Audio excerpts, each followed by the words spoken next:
Dios se ha revelado al hombre de dos maneras. Los varones hemos estado estudiando teología y hemos estado estudiando la revelación de Dios.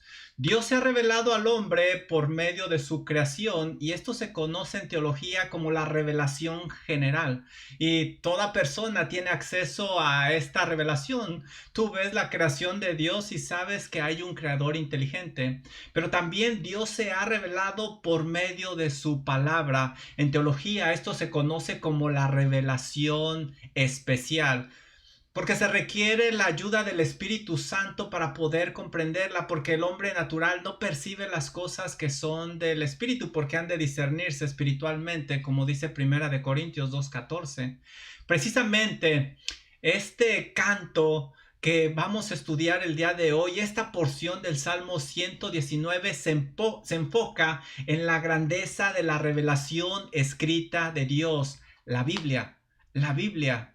No se sabe en realidad quién escribió este salmo. Muchos dicen que David, otros dicen que en el tiempo de Nehemías y Edras, pero la realidad es que la Biblia no nos lo dice. Y quizá Dios no quiso darnos el nombre para que nos enfocáramos más en el mensaje que en el escritor, que el mensaje fuera más relevante que el mismo escritor.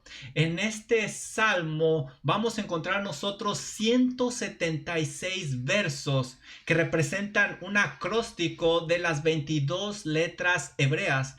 Cada letra está compuesta por 8 versículos en este canto. El mensaje principal, como te dije, es Dios y su revelación escrita, su palabra. Esta palabra de Dios, bueno, de hecho, la palabra de Dios se menciona casi en cada sección de este acróstico. Se usan varios sinónimos para hacer referencia a las sagradas escrituras. Por ejemplo, tú vas a ver la palabra ley, palabra revelada al hombre, palabra hablada de Dios, juicios, testimonios, mandamientos, estatutos, preceptos, y estas palabras van a estar casi en cada versículo de este salmo. El Salmo 1 y el Salmo 19 también exaltan la palabra escrita de Dios, la revelación escrita de Dios, pero el Salmo 119 es mucho más completo. Cuando este salmo se escribió, no tenían obviamente toda la revelación de Dios como ahora la tenemos. Ese periodo de tiempo que Dios le estaba revelando al hombre su palabra escrita se conoce como revelación progresiva.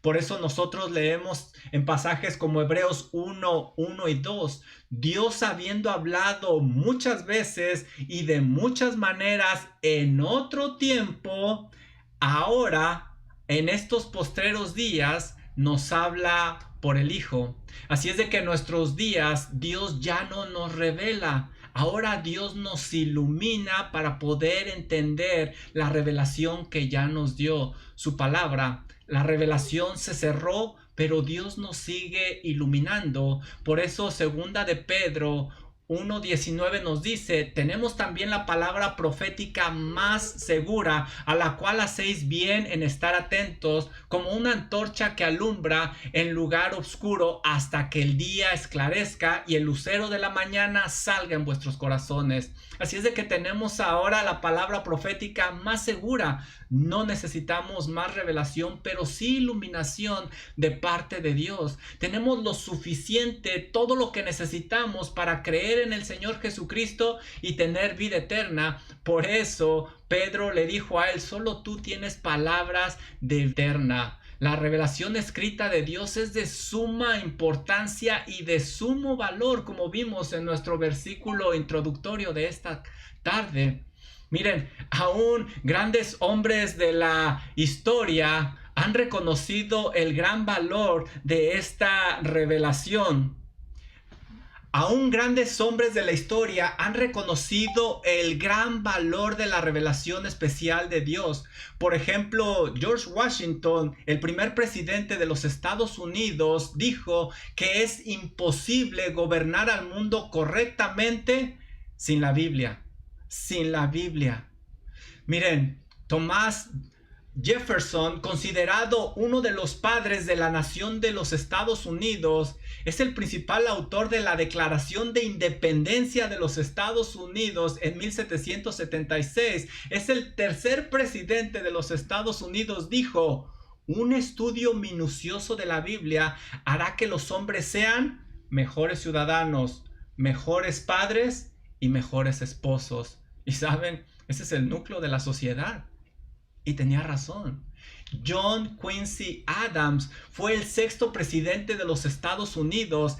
Él fue hijo de John Adams, quien fue el segundo presidente de los Estados Unidos. Dijo: la Biblia es el único libro que merece atención universal. Él tenía mucha razón. Roosevelt, presidente número 26 de los Estados Unidos de América, él fue educado en casa a causa de sus constantes enfermedades. Escribió lo siguiente: un conocimiento profundo de la Biblia vale más que una educación universitaria. Abraham Lincoln, el presidente número 16 de los Estados Unidos, enfrentó una gran guerra civil, abolió la esclavitud, modernizó la economía y unificó al gobierno federal. Él escribe lo siguiente: creo que la Biblia es el mejor regalo que Dios ha dado al hombre. Todo lo bueno del mundo se comunica a través de este libro. Aún Napoleón Bonaparte opinó sobre la Biblia, y no estoy hablando de la situación moral de cada uno de estos personajes o si fueron realmente creyentes. Simplemente estoy diciendo lo que ellos reconocieron de la Biblia. Napoleón Bonaparte, líder francés, él es el que formó el gran imperio que logró gobernar sobre el continente europeo. Él escribió lo siguiente: la Biblia no es un simple libro, sino un poder de vida que vence todos los que se oponen a ella. Aún el gran Señor Jesucristo, el personaje principal de la Biblia, hizo una clara invitación en Juan 5:39. Dice él: escudriñad las escrituras, porque a vosotros os parece que en ellas tenéis la vida, y ellas son las que dan testimonio de mí. Este salmo hace honor a esa gran revelación escrita de Dios para el hombre. Por eso vale la pena que estudiemos este salmo, aunque es imposible estudiarlo todo. Vamos a agarrar algunas secciones y el día de hoy obtendremos los primeros 8 versículos. Y es muy interesante lo que vamos a ver en estos primeros 8 versículos, porque el canto comienza con una narración del salmista deseando algo que los demás tienen y que él no lo tiene. Llama bienaventurados aquellos que tienen la palabra de Dios y la obedecen.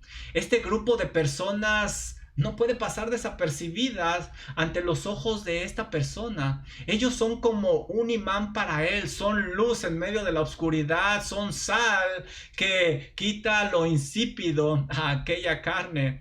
Es obvio que el salmista no es feliz, no se cuenta entre ese grupo de bienaventurados.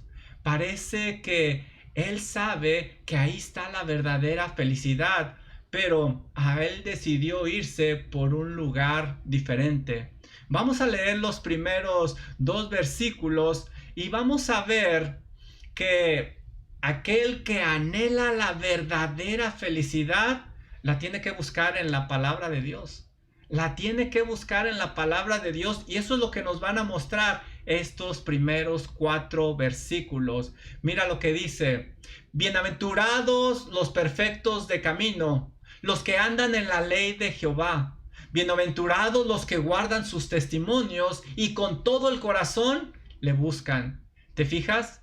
Este hombre llama bienaventurados a un grupo de personas y él no se cuenta con ellos. Quiere decir que él no es bienaventurado como ellos. Pero, ¿qué significa la palabra bienaventurado?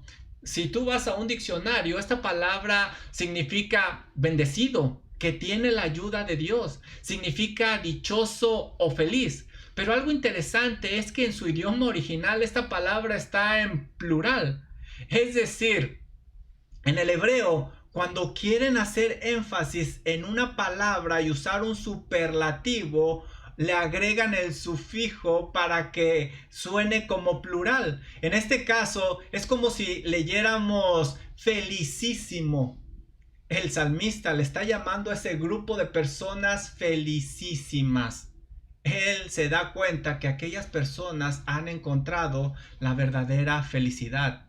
El canto comienza con el anhelo de cada persona de ser feliz, de ser feliz. Y describe aquí cómo se puede ser feliz. La gente cree que la verdadera felicidad va a depender de las circunstancias en las que vive. Si yo tuviera estas circunstancias, entonces sería verdaderamente feliz. Pero la Biblia no es lo que enseña. Las personas también creen que van a encontrar la verdadera felicidad en las posesiones que tienen. Pero ¿saben qué? Entre más tenemos, más queremos, y aquello que obtenemos pasa de moda rápidamente y ya queremos el artículo nuevo.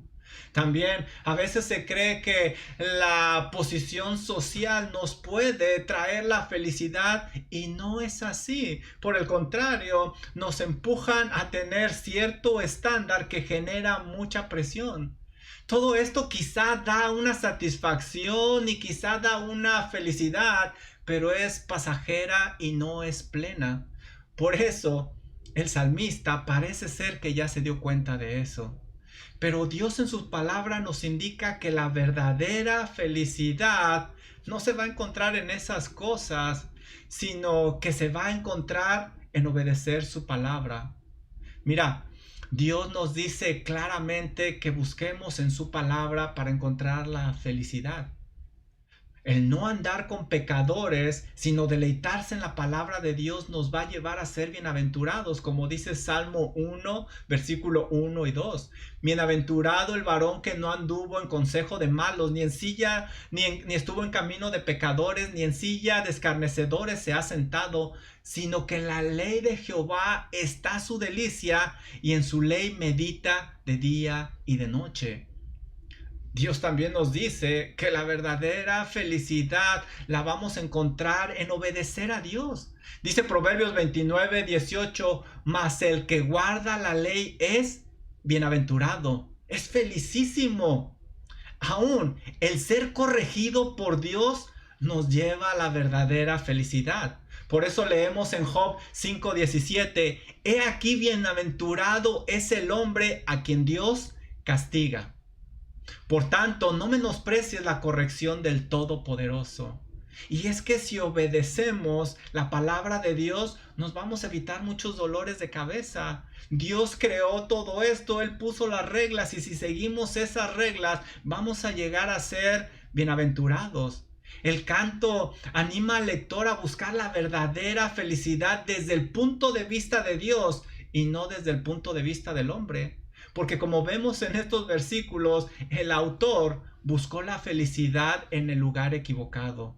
Mira, busca la verdadera felicidad en la palabra de Dios, en lo que Dios establece ahí, y no en lo que el hombre te diga. Versículo número 1 dice, bienaventurados los perfectos de camino. El canto llama felicísimo a aquellos que se conducen en el camino de la perfección. Y al hablar de la perfección, no significa una persona sin error o sin pecado. Más bien esta palabra en la Biblia se va a referir a alguien que es enteramente íntegro, recto, sin tacha, moralmente correcto. Es una persona digna de confianza, es una persona transparente, recta delante de Dios. En Josué se traduce esta misma palabra como íntegro. La vas a ver tú en Josué 24:14.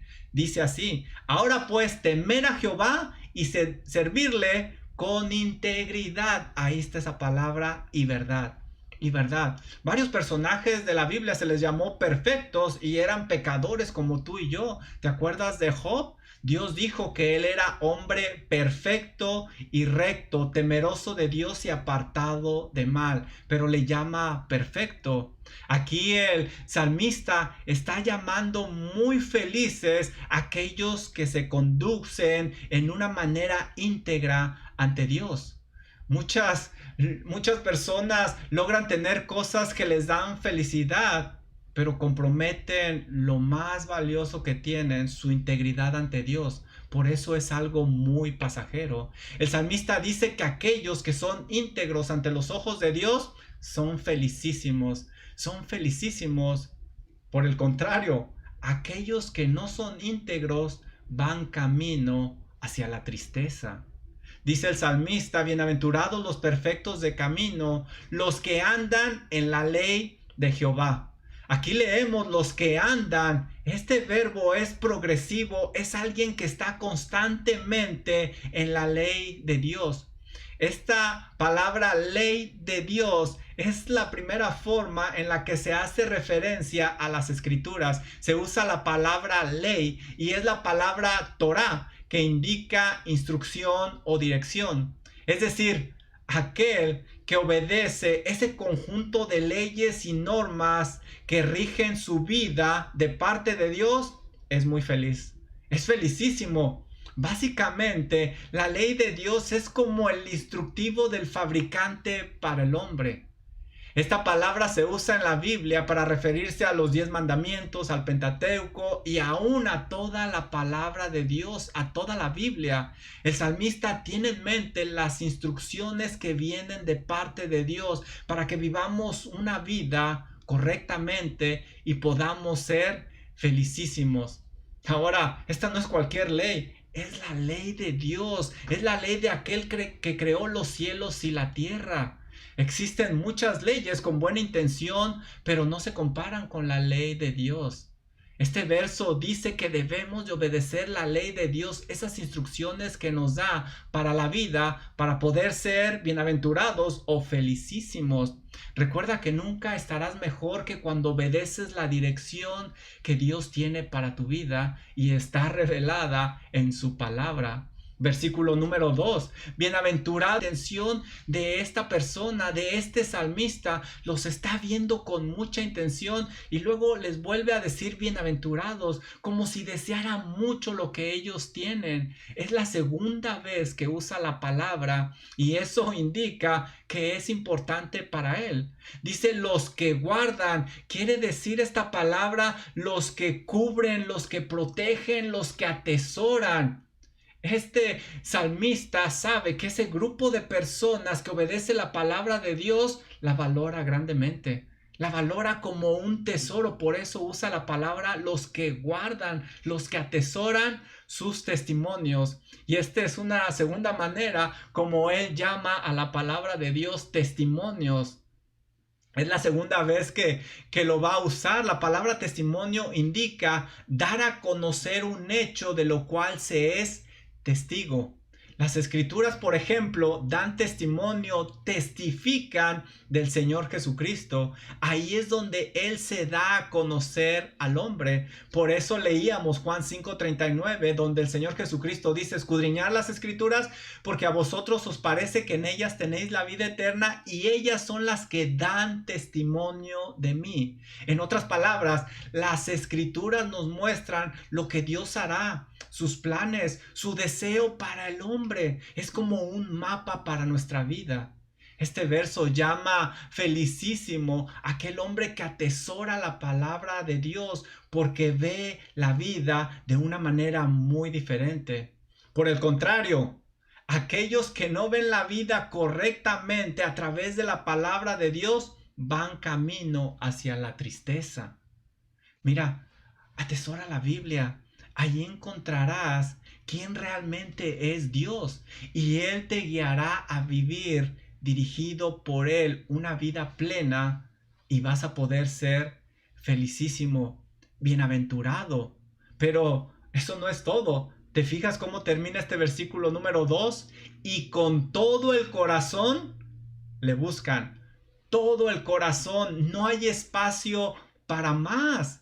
Ahora el salmista habla de una búsqueda de Dios sincera con todo el corazón. Aquí la palabra buscar me da la idea de escudriñar, de perseguir, de esforzarse para encontrar aquello. Este hombre está dispuesto a buscar, a escudriñar, a invertir el tiempo, el esfuerzo, los recursos en la palabra de Dios.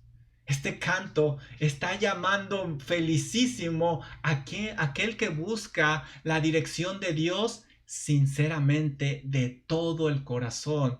Es decir, lo que él encuentre lo va a obedecer, aunque a lo mejor va a encontrar cosas que van en contra de lo que él quiere o lo que él desea. Está dispuesto a obedecerla porque sabe que es lo mejor para él. Mira, busca la dirección de Dios en su palabra y acompáñala con una oración sincera. Él conoce siempre lo mejor para tu vida. Él nos hizo, Él nos creó y Él creó todo lo que vemos. Versículo número 3 dice, estos hombres son bienaventurados, este grupo de personas. ¿Por qué? ¿Por qué?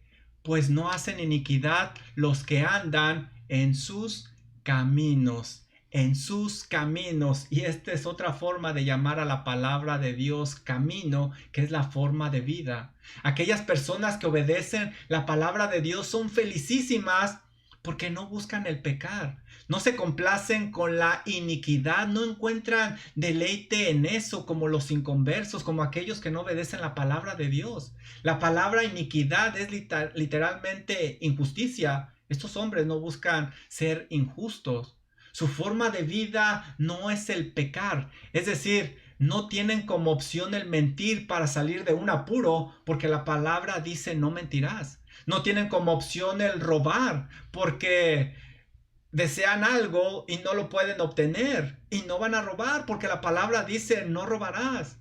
No van a codiciar cuando quieren algo que no pueden tener, porque la palabra de Dios dice no codiciarás. Estas personas son bien felices porque no hacen iniquidad y el salmista lo sabe, por eso les llama bienaventurados. Por tanto, no se van a meter en problemas ante Dios. No hay necesidad de una disciplina de parte de Dios.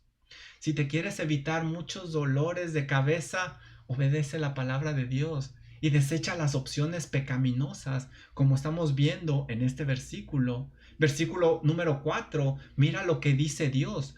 Tú encargaste que sean muy guardados tus mandamientos. Y ahí está otra forma de llamar a la palabra de Dios, mandamientos. El salmista indica que Dios ha establecido que se deben de obedecer sus mandamientos.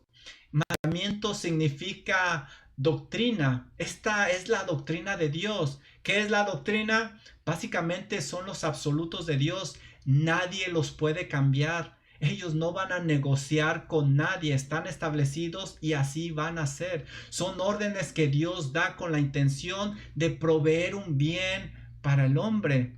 Por eso leemos en versículos como Salmo 71:3, tú has dado mandamiento para salvarme, porque tú eres mi roca y mi fortaleza. Tienen el propósito de proveerle un bien al hombre. Recuerda obedecer la palabra de Dios al pie de la letra, como vemos aquí. Tú encargaste que sean muy guardados tus mandamientos.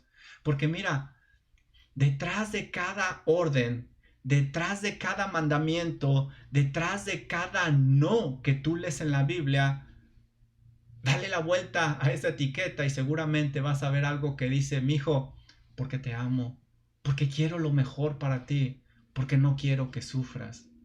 En estos primeros 4 versículos vemos que el salmista desea la verdadera felicidad. Vemos que él sabe que solo está en la palabra de Dios. Él sabe que ahí va a encontrar la clave para ser verdaderamente feliz. Hay un documental que se llama They Sold Their Souls for Rock and Roll.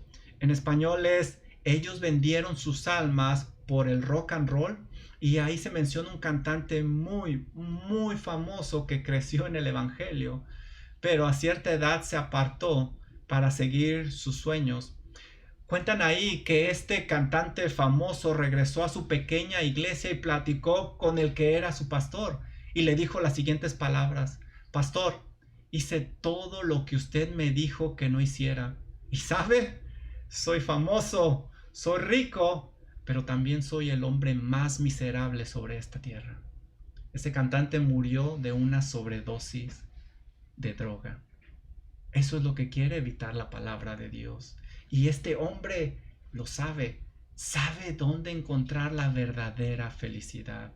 Mira, si anhelas la verdadera felicidad, búscala en la palabra de Dios. Pero también está dispuesta al cambio. Está dispuesta al cambio. Mira lo que dicen los versículos 5 y 6. Ojalá fuesen ordenados mis caminos para guardar tus estatutos. Entonces no sería yo avergonzado cuando atendiese a todos tus mandamientos. Mira lo que está diciendo el salmista ahora. Ahora en estos próximos 2 versículos, él sabe que su vida no va por un buen rumbo. Cada vez se aleja más de Dios y de su palabra. Hay un desorden en su vida, pero ahora él desea un orden. Sabe que no puede levantar su cabeza a causa de la vergüenza del pecado. Pero quiere que ahora todo sea diferente. Ahora quiere obedecer la palabra de Dios y para ello claramente vemos aquí que él está dispuesto al cambio. No importa lo que le habían dicho anteriormente, si lo dice la palabra de Dios, ahora él la quiere obedecer porque no quiere ser avergonzado más. Dice el versículo 5, ojalá fuesen ordenados mis caminos para guardar tus estatutos. Ahora el salmista describe los beneficios de la palabra de Dios, lo vamos a ver aquí. El salmista indica que hay un deseo en él de corregir esa conducta y solo lo podrá hacer por medio de la palabra de Dios. Esta es una oración ferviente pidiéndole a Dios que le ayude a obedecer. Este es el resultado de la palabra de Dios cuando entra al hombre. Es el resultado de lo que se indicó en los versículos anteriores, que es la obediencia a la palabra de Dios. Y es que muchos libros informan, pero solo la Biblia, por ser la palabra de Dios, transforma y el salmista lo sabe. La palabra es el remedio, es el medio, usado hacia la fe de parte de Dios para que la conducta del hombre cambie. Por eso leemos en Romanos 10:17, así es de que la fe es por el oír. ¿Y el oír qué? La palabra de Dios. La palabra de Dios es muy importante. Por eso Pablo le encarga muchísimo a Timoteo que predique la palabra. Dice segunda de Timoteo 4:1 y 2, te encarezco, es decir, te ordeno delante de Dios y del Señor Jesucristo que juzgará a vivos y a muertos en su manifestación y en su reino, que prediques la palabra. Que prediques la palabra. Mira, recuerda que no hay nada que cambie el corazón del hombre sino la palabra de Dios. Es el medio que Dios usa. No te rebajes a aceptar sermones con poca palabra de Dios, llenos de historias o chistes. Te van a entretener, pero no te van a alimentar ni te van a transformar. Cómo me da tristeza, cómo se pierde el tiempo en los púlpitos en nuestros días con todo, porque no se predica la palabra. Pero aquí el salmista sabe que lo único que va a cambiar el corazón, que lo único que va a ordenar ese desorden en su vida es la palabra de Dios y él está dispuesto al cambio. Por eso dice en el versículo número 6 que si él obedece la palabra de Dios, entonces él no sería avergonzado cuando atendiese a todos los mandamientos de Dios. El salmista quiere obedecer, no quiere ser avergonzado. Y es que la vergüenza viene cuando hay pecado. ¿Te acuerdas Génesis 3:10? Leemos ahí que Adán y Eva se escondieron. ¿Por qué?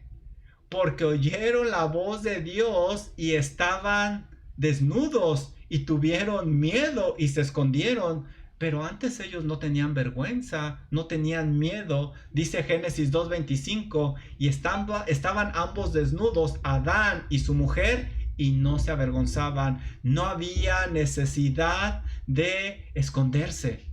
Pero eso es lo que trae el pecado, vergüenza, y por eso nos escondemos y por eso no podemos ver a las personas que son bienaventuradas a los ojos. El salmista no quiere sentir vergüenza ante Dios, por eso quiere obedecer. Dice primera de Juan 2:28, ahora hijitos, permanecer en él, para que cuando se manifieste tengamos confianza, para que en su venida no nos alejemos avergonzados. El salmista no quiere estar enfrente de Dios y agachar la cabeza por no haber obedecido su palabra. Él está dispuesto al cambio. Tú y yo debemos de evitar la vergüenza obedeciendo la palabra de Dios, porque si pecamos, no podremos levantar la cabeza dignamente. En estos dos versos vemos que el salmista desea la verdadera felicidad, pero él sabe que para lograrla se debe de estar dispuesto a cambiar por medio de la palabra de Dios. Ahora quiere una vida ordenada ante Dios para no ser avergonzado. Mira, si tú anhelas la verdadera felicidad, busca en la palabra de Dios. Búscala ahí. Pero también debes de estar dispuesto al cambio. Hay que ordenar ese desorden, pero también tú solo no vas a poder. En tus fuerzas no vas a poder. Pídele la ayuda a Dios. Solo Dios te puede ayudar a que obre esa transformación en tu vida. En los próximos versos, ahora el salmista está dispuesto a aprender la palabra, pero sabe que el esfuerzo humano no es suficiente. Por eso vamos a leer aquí que él pide la ayuda de Dios.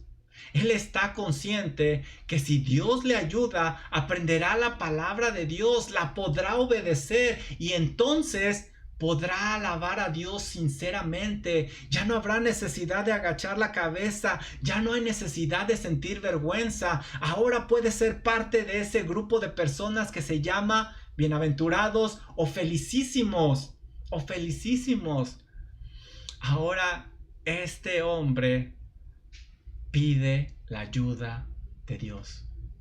Pide la ayuda de Dios y vamos a ver que está decidido. Habla con una firmeza, habla con una seriedad. Mira versículo número 7. Te alabaré con rectitud de corazón. ¿Puedes notar el tono? Te alabaré con rectitud de corazón. Cuando aprendiere tus justos juicios. Ahora el salmista indica que va a alabar a Dios. Este verbo imperativo muestra que está determinado, no hay nada ni nadie que se lo vaya a impedir. Esto indica que moverá a cielo y mar todo lo que está a su alrededor, quizá actividades, prioridades, amistades, deseos personales, para llegar a ese punto de alabar a Dios. El diccionario define la palabra alabanza como un relato o narración. Es decir, alabanza es la acción de proclamar o reconocer la grandeza de Dios. Ahí es donde quiere llegar él. Dice Salmo 63:5, y con labios de júbilo te alabará mi boca. Él quiere alabar a Dios con sus labios. Quiere reconocer su grandeza. La alabanza es la parte visible de la adoración. La adoración es la actitud con lo que se reconoce a Dios. Dice segunda de Crónicas 7:3, cuando vieron todos los hijos de Israel descender fuego y la gloria de Jehová sobre la casa, se postraron sobre sus rostros en el pavimento y adoraron. Se postraron en sus rostros y adoraron. Ahí habla de la actitud, la adoración, y alabaron a Jehová. Es decir, ahora lo van a hacer audiblemente, diciendo, porque Él es bueno y su misericordia es para siempre. Ahí es donde quiere llegar el salmista. Quiere alabar a Dios con sus labios. Ahora, fíjate el versículo número 7. No termina ahí. Te alabaré con rectitud de corazón. El salmista sabe que la alabanza va más allá de emitir solo palabras o decir algo. No solo es de labios para afuera, se debe de hacer con la actitud correcta, con limpieza de corazón. Se puede alabar, ciertamente se puede alabar, pero eso va a ser solo visible. Muchas veces el corazón no está ahí, la actitud no está ahí, por tanto, no será adoración correcta y Dios no la aceptará, no la aceptará. Por eso leemos en Amós 5:23, quitad de mí la multitud de tus cantares, pues no escucharé las salmodías de tus instrumentos. Me imagino que aquí en la multitud de sus cantares había una gran orquesta, pero Dios no la quería escuchar. ¿Por qué Dios no la quería escuchar? Versículo 26. Antes bien, llevabais el tabernáculo de vuestro Moloch y Kiun, ídolos vuestros. ¿Te fijas? No simplemente son las palabras o lo que sale de tu boca, es la actitud, una actitud de adoración. Pero el salmista quiere cambiar, quiere alabar a Dios correctamente, con rectitud de corazón. Por eso dice, te alabaré con rectitud de corazón cuando aprendiere tus justos juicios. El salmista sabe que para alabar a Dios correctamente se debe de conocer su palabra y se debe de aprenderla. Vemos un deseo del salmista por aprender la palabra de Dios para alabar a Dios correctamente con la actitud correcta. Una alabanza correcta estará llena de un conocimiento bíblico adecuado. Dice Colosenses 3:16, la palabra de Cristo more en abundancia en vosotros, enseñándonos y exhortándonos unos a otros en toda sabiduría, cantando con gracia en vuestros corazones al Señor con salmos, himnos y cánticos espirituales. Pero para poder cantar al Señor salmos, himnos y cánticos espirituales, la palabra de Dios tiene que abundar en nosotros. Es muy importante y el salmista lo sabe. Primero se tiene que empapar de la palabra de Dios para que haya un cambio y así va a haber una alabanza y una adoración correcta ante Dios. Puede hacer muchas cosas con una buena intención, pero si no están establecidas como Dios dice, no sirve de nada. Por eso el predicador John MacArthur dice lo siguiente, para que una alabanza ascienda a los más altos cielos, primero se tiene que sumergir a lo más profundo de la doctrina bíblica. El salmista ahora se da cuenta de la importancia de saber las Sagradas Escrituras. Recuerda que no importa qué tan fuerte alabes a Dios, si no lo estás haciendo con todo el corazón y un corazón limpio, no es adoración. Por tanto, no lo va a aceptar Dios, aunque las personas a tu alrededor te vean como alguien muy espiritual. Aquí en este versículo le llama juicios a la palabra de Dios. ¿Y qué es un juicio? Indica el veredicto desde una corte suprema, el cual es correcto y no se equivoca. Es la forma de Dios de evaluar la conducta humana. Por eso aquí, para referirse a la palabra de Dios, le llama juicios. El salmista sabe que Dios juzgará justamente con su palabra. Por eso quiere conocerla bien y obedecerla. Versículo número 8. Mira cómo termina esta parte. Tus estatutos guardaré. No me dejes enteramente.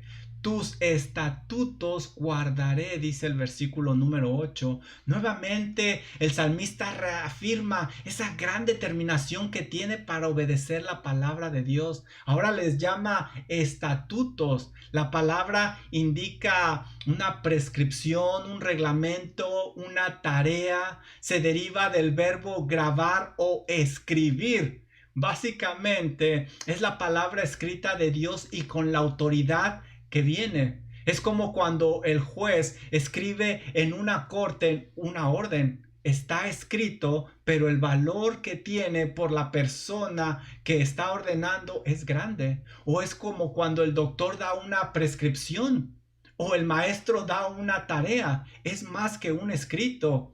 Es el valor a causa de la persona que los que lo escribió. Por eso le llama estatuto. El salmista sabe que la palabra de Dios no es un simple escrito, viene de una autoridad y hay que obedecerla. No tomes a la ligera la palabra de Dios, no es un simple libro. Muchos murieron para que tú y yo tuviéramos la palabra de Dios en nuestras manos. Merece un gran respeto porque viene con la autoridad superior de Dios mismo. Mira cómo termina esta sección, versículo número 8. El salmista le dice a Dios, no me dejes enteramente, no me dejes enteramente.